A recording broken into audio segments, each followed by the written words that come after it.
কেউ যদি তোমারে বলে যে আমি সব জানি, তুমি 2 আঙ্গুল দেখিয়ে বলো তুমি কিচ্ছু জানো না। তোমার শিখার অনেক বাকি।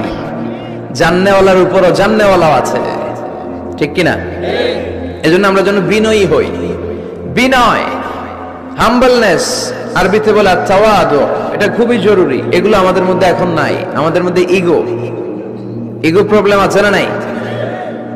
অহংকার, জেলাসি, অ্যারোগ্যান্স, এগুলো থেকে সম্মানিত ভাইয়ের আমাদেরকে বেরিয়ে আসতে হবে। দেখবেন সমাজে যারা খুবই হাম্বল, বিনয়ী, তাদেরকে সবাই পছন্দ করে না?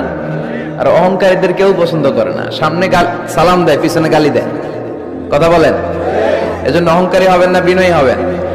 বিশ্বনবী বলতেন, আল্লাহ আপনি আমারে বিনয়ী বানান, আপনি আমারে ধৈর্যশীল বানান, আপনি আমারে শুকর গুজার বানান। আমার চোখে আল্লাহ আপনি আমারে ছোট বানান, মানুষের চোখে আপনি আমারে বড় বানান। পড়েন আমিন।